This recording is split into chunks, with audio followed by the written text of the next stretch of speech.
Hello everyone. आज हम एक और प्रॉब्लम के सॉल्यूशन के बारे में सीखेंगे और साथ ही में मैं आपको ये भी सिखाऊंगा कि अगर इस तरह का सीपीयू आपके पास आता है तो कस्टमर के साथ आपको कैसे डीलिंग करना है। ठीक है, तो ये वीडियो 2 in 1 होगा। हम इसको रिपेयर करना भी सिखाएंगे और साथ ही में सभी स्टूडेंट को ये भी सिखाएंगे कि जब इस तरह की प्रॉब्लम आपके यहाँ आती है या फिर आपको कोई कस्टमर कॉल करता है इस तरह की प्रॉब्लम के लिए, तो आप कैसे स्टेप बाय स्टेप कस्टमर को हेल्प कर सकते हो डायग्नोस में। और अगर आपके सेंटर पे आया है तो कैसे आप खुद स्टेप बाय स्टेप डायग्नोस करके इसको रिपेयर कर सकते हैं। ठीक है, सबसे पहले मैं इसको पावर ऑन करता हूँ और आपको दिखाता हूँ कि इसमें एग्जैक्टली प्रॉब्लम क्या आ रही है। तो ये विप्रो का मदरबोर्ड है,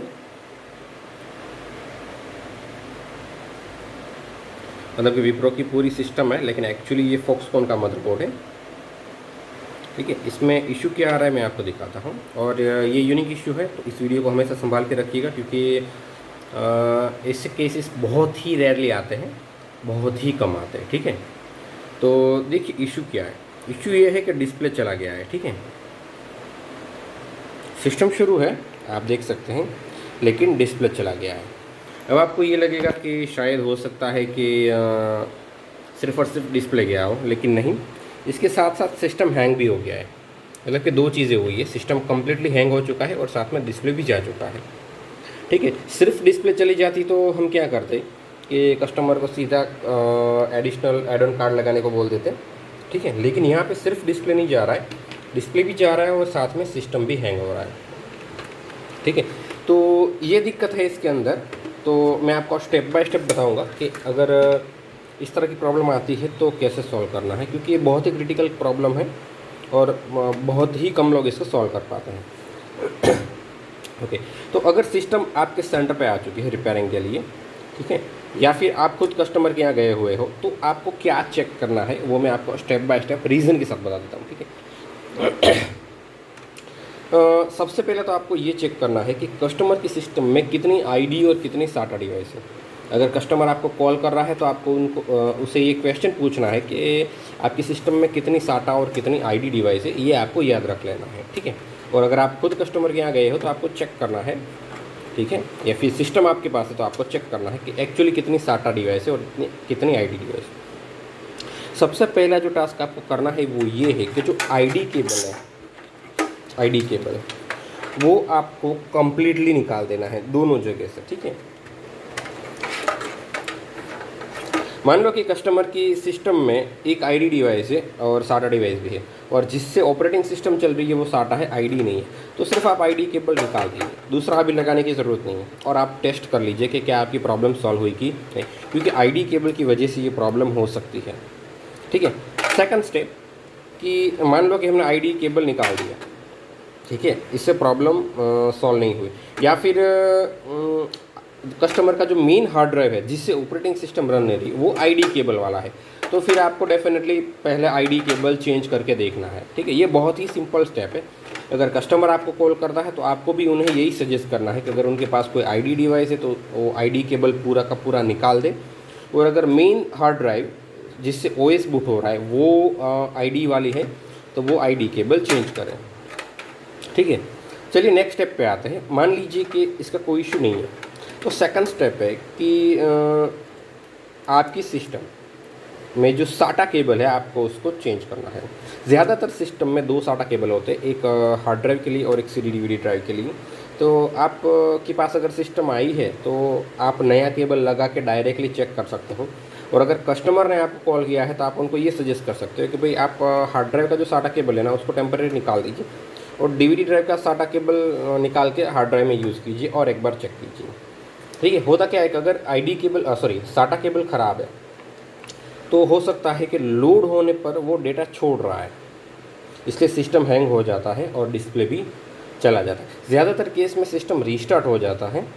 ठीक है, तो ये भी आपको एक ध्यान में रखना है कि एडिशनल क्वेरी के तौर पर कि कभी कभार अगर आप वर्किंग में साटा केबल निकाल दोगे तो आपका सिस्टम रीस्टार्ट हो जाएगा।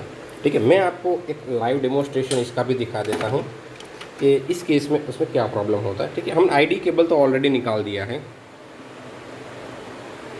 ओके, मैं नहीं, ओके वेट करते हैं, जैसे विंडो लोगो आएगा ना वहाँ से एक बार हार्ड ड्राइव बूट हो जाने के बाद, ओके ये हार्ड ड्राइव वाला ऑप्शन आ गया है, मैं एंटर दे रहा हूँ और अभी हम इस केबल को निकाल लेते हैं और देखते हैं क्या होता है। ठीक है, हमने आप देख सकते हैं कि केबल निकाल दिया है और यहाँ पे सिस्टम शुरू है और नो डिस्प्ले हो गया है। तो हो सकता है कि आपका साटा केबल भी ख़राब हो। ठीक है, चलिए इसके अलावा एक और प्रॉब्लम के ऊपर जाते हैं।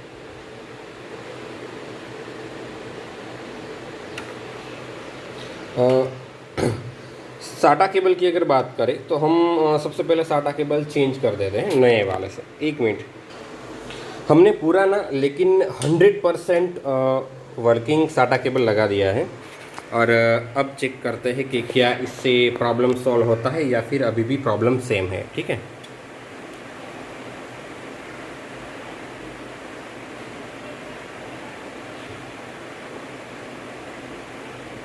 वीडियो थोड़ा लंबा रहेगा क्योंकि मैं हर चीज़ आपको स्टेप बाय स्टेप सिखा रहा हूँ। ठीक है, और सभी स्टूडेंट को पता ही होगा कि जो हम मैंडेटरी वीडियो बोलते हैं, इंपॉर्टेंट वीडियो बोलते हैं, उनको उन्हें संभाल के रखना है। तो ये वीडियो भी उन्हीं में से एक है। आप देख सकते हैं कि डिस्प्ले चला गया। ठीक है, तो अभी जो साटा केबल लगाया है वो 100% वर्किंग है, लेकिन फिर भी same problem. Okay, next step पे चलते हैं। तो इसके अलावा कौन सी प्रॉब्लम हो सकती है? ठीक है, इसके अलावा पर्टिकुलर कोई डिवाइस ख़राब हो सकता है। ठीक है, जैसे कि डीवीडी ड्राइव। तो अगर डीवीडी ड्राइव कोई भी ख़राब है तो हमें ज़्यादा कुछ नहीं करना है, सिर्फ उसका पावर निकाल देना है और चेक करना है। तो हमारे केस में हमने पावर लगाया ही नहीं है, इसलिए हम ये नहीं कह सकते कि ये फॉल्टी है। ठीक है, हार्ड ड्राइव की अगर बात करें तो हार्ड ड्राइव हमने ऑलरेडी चेंज करके चेक कर लिया है, फिर भी सेम प्रॉब्लम है। ठीक है, तो एक बार आप हार्ड ड्राइव भी लगा सकते हैं। अगर आपके यहाँ पे सिस्टम आई है ऐसी प्रॉब्लम की, तो हम हमारी जो वर्किंग हार्ड ड्राइव होती है उसको लगा के एक बार चेक करेंगे। ठीक है, ये आसान रहेगा और इसलिए मैंने सभी स्टूडेंट्स को बोला हुआ है कि जब भी अगर आप कस्टमर के यहाँ भी रिपेयरिंग में जाते हो तो आपके पास कुछ चीज़ें मैंडेटरी होनी चाहिए। उसमें मैंने एक SSD भी लिखवाया था, छोटी वाली कोई भी। ठीक है, आप पुरानी सी अच्छे रेट में ढूंढ सकते हो। क्यों? क्या कि कस्टमर के यहाँ भी अगर आप जा रहे हो तो वहाँ पर टेस्ट कर सको कि कहीं उसकी हार्ड ड्राइव तो ख़राब नहीं है। लेकिन हमने इसकी हार्ड ड्राइव वैसे भी चेक कर ली थी, ये 100% ओके है। नेक्स्ट स्टेप हो सकता है SMPS। ठीक है, SMPS में क्या हो सकता है, कैसे SMPS की वजह से ये प्रॉब्लम आ सकता है? तो हमने देखा कि जब हम हार्ड ड्राइव में से डेटा केबल निकाल देते हैं तो मदरबोर्ड और हार्ड ड्राइव का कम्युनिकेशन नहीं हो पाता है। ठीक है, उसी तरह अगर SMPS पावर देना छोड़ देगा हार्ड ड्राइव को बीच में, तो भी हार्ड ड्राइव और बोर्ड का कम्युनिकेशन नहीं होगा, डेटा कट हो जाएगा। फिर जो SMPS है वो मदरबोर्ड में दूसरे भी बहुत सारे वोल्टेजेस प्रोवाइड करता है। ठीक है, तो अगर SMPS का कोई भी वोल्ट कभी भी कम हो गया तो भी ये प्रॉब्लम हो सकती है कि पावर ऑन रहेगा लेकिन डिस्प्ले छोड़ देगा। तो इस केस में हमने वो भी चेक कर लिया है, इसका भी कोई इशू नहीं है। चलिए अब बात करते हैं एक और प्रॉब्लम की, एक और कंपोनेंट की जिसकी वजह से ये सबसे ज़्यादा प्रॉब्लम होता है, और वो है रैम। तो ये वाली जो प्रॉब्लम है ये सबसे ज़्यादा रैम की वजह से होती है। अगर मैं केबल की बात करूँ, डेटा केबल की, तो रेयर केस में ही डेटा केबल का इशू होता है इस तरह का। ठीक है, ज़्यादातर इशू या तो रैम या फिर SMPS का होता है। इसमें भी अगर SMPS का इशू होगा ना तो शुरू से ही प्रॉब्लम करेगा, या फिर स्लो बहुत ही ज़्यादा होगा, वो डिस्प्ले नहीं छोड़ेगा। लेकिन डिस्प्ले कॉन्स्टेंटली छोड़ रहा है तो रैम हो सकता है। ठीक है, तो अगर ये केस आपके पास आता है तो आपको रैम भी चेक करनी है। अब बात करते हैं कस्टमर पॉइंट ऑफ व्यू की। जब कस्टमर हमें कॉल करता है तो ना ही उसके पास हार्ड ड्राइव होता है, ना ही उसके पास रैम होता है, ना ही उसके पास हार्ड ड्राइव होता है, ना ही उसके पास SMPS होता है। ठीक है, तो हम उसको कैसे सजेस्ट करेंगे कि भाई आप ये स्टेप ट्राई कीजिए? तो उनको ये बोलना है कि एक तो साटा ID कोई भी डिवाइस का अगर आपके पास DVD ड्राइव है तो उसका केबल और पावर दोनों निकाल दीजिए। फिर SMPS के जो मैंडेटरी कनेक्टर है मदरबोर्ड में 20+4 एंड 4 पिन VRM, ये दोनों लगाइए और सिर्फ हार्ड ड्राइव को पावर दीजिए और चेक कीजिए। ठीक है, और एक बात, अगर कस्टमर के पास ड्यूल रैम है, जो कि ज़्यादातर कस्टमर के पास अभी ड्यूल रैम ही होती है, ठीक है, तो उनको बोलिए कि 1 रैम को बारी बारी रैम स्लॉट में लगा के चेक कीजिए। रैम स्लॉट का भी प्रॉब्लम हो सकता है। ठीक है, कि पर्टिकुलर कोई पिन कनेक्ट नहीं हो पा रही ठीक से, तो कस्टमर को बोल रहा है कि अगर उसके पास 2 रैम है तो वो दोनों रैम को बारी बारी से लगा के चेक करे, और अगर एक ही रैम है तो वो रैम स्लॉट चेंज करके चेक करे। इससे भी उनका प्रॉब्लम सॉल्व हो सकता है। ठीक है, चलिए, तो ये हो गया कार्ड लेवल का प्रॉब्लम। ठीक है, एडिशनल में अगर आप कस्टमर को सजेस्ट करना चाहो तो आप उनको बोल सकते हो कि एक बार बायोस रीसेट करके देख लें। ठीक है, लेकिन ज़्यादातर प्रॉब्लम रैम का ही होता है। ओके, और अगर रैम से सॉल्व नहीं होता तो फिर मोस्ट केस में 99% ही बोर्ड का इशू होता है। तो जो हमारा नेक्स्ट स्टेप होगा वो होगा चिप लेवल रिपेयरिंग का। ठीक है, तो अभी तक का जो पार्ट था वो कार्ड लेवल रिपेयरिंग था।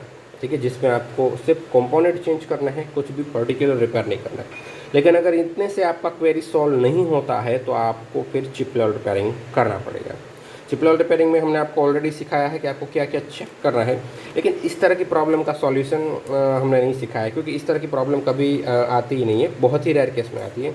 और इस बार हमारे पास ऐसा केस आया है, तो मैं सभी से ये कहना चाहूँगा कि इस वीडियो को ध्यान से देखें। ठीक है, तो मैं बोर्ड बाहर निकाल लेता हूँ और हार्ड ड्राइव भी बाहर निकाल लेता हूँ। ठीक है, फिर हम पहले समझेंगे कि ये प्रॉब्लम किन किन चीज़ों की वजह से आ सकती है बोर्ड में, और फिर उनको step by step trouble shoot करेंगे।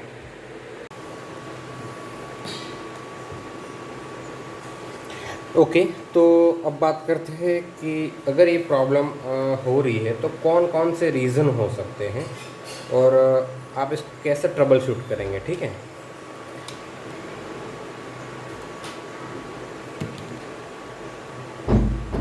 तो जब भी इस तरह का प्रॉब्लम होता है कि बीच में डिस्प्ले छोड़ देता है या फिर बंद हो जाता है, तो कई रीज़न हो सकते हैं, जैसे कि टेम्परेचर बढ़ने की वजह से कोई कंपोनेंट मिसबिहेव कर रहा हो, तो वोल्टेज जितना मिलना चाहिए उतना नहीं मिल रहा है, उस वजह से ये प्रॉब्लम हो सकता है। ठीक है, दूसरा कि सॉर्टिंग की वजह से भी हो सकता है। कभी कभार क्या होता है कि जब हम सिस्टम शुरू करते हैं ना, तब सब कुछ ओके होता है, लेकिन कुछ टाइम चलने के बाद कोई कंपोनेंट शॉर्ट हो जाता है। ठीक है, ऐसे कई कंपोनेंट होते हैं। ऐसे वैसे तो हर एक कंपोनेंट पे टेम्परेचर का इफ़ेक्ट होता है, और टेम्परेचर की वजह से वो लोग अपनी वैल्यू चेंज कर सकते हैं। मैं आपको एक एग्जांपल देता हूँ, जैसे होता है NTC। ठीक है, नेगेटिव थर्मल कोएफिशिएंसी।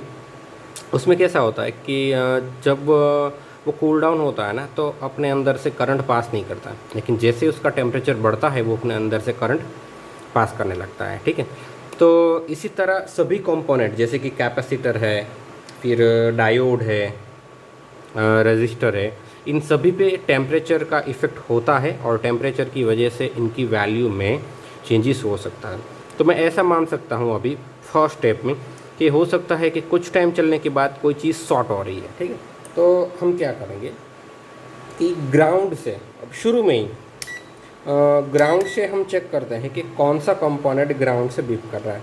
तो एक तो ग्राउंड करेगा बीप, फिर 3.3 वोल्ट नहीं कर रहा है,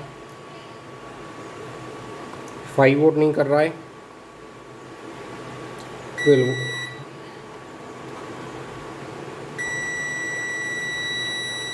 12 वोल्ट अभी हमें ग्राउंड दिखा रहा है।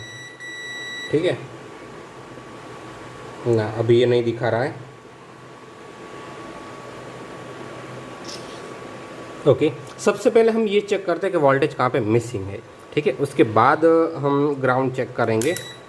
तो सभी को पता है कि स्टार्टिंग हमेशा रैम सेक्शन से करनी चाहिए। तो रैम सेक्शन का इनपुट देखते हैं। ओके, 5 वोल्ट ठीक है, और अगर इसका आउटपुट देखें तो 1.8 वोल्ट, मतलब कि रैम सेक्शन ओके है। ठीक है, उसके बाद यहाँ पे आते हैं, ये 1.8 वोल्ट यहाँ पे इनपुट हुआ रैम सेक्शन का, इसका आउटपुट 1.5 वोल्ट, इसका 1.0 ओके है। ओके, ये भी ओके है।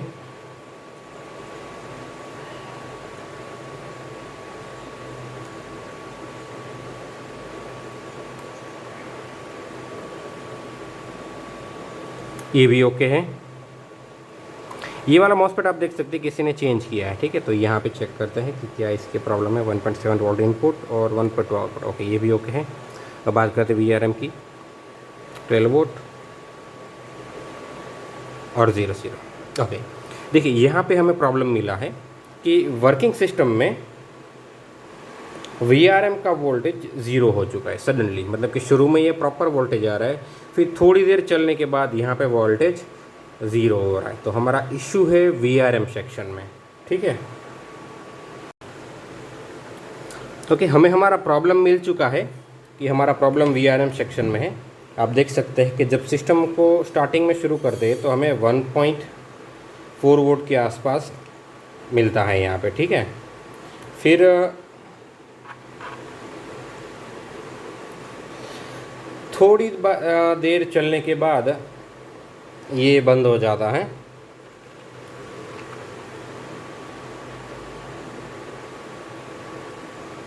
देखिए यहाँ पे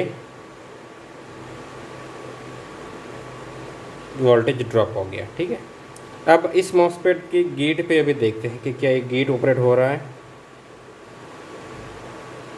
तो नहीं, इसके गेट पे कोई भी वोल्टेज नहीं आ रहा है। तो इस समय अगर देखा जाए तो हमारा current problem power on no display का है और उसका रीज़न है VRM सेक्शन, ठीक है। VRM सेक्शन में होता क्या है कि शुरू में ये VRM सेक्शन ठीक से काम करता है, लेकिन जैसे सिस्टम पे लोड बढ़ता है ये VRM सेक्शन काम करना बंद कर देता है।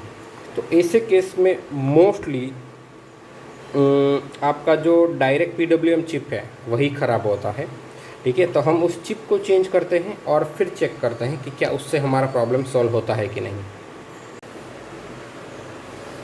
अप्रॉक्सीमेट मैं 20 से 25 बार चेक कर चुका हूँ PWM चिप चेंज करने के बाद, और हर बार डिस्प्ले प्रॉपर है, ये बंद नहीं हो पा रहा है अभी, ठीक है।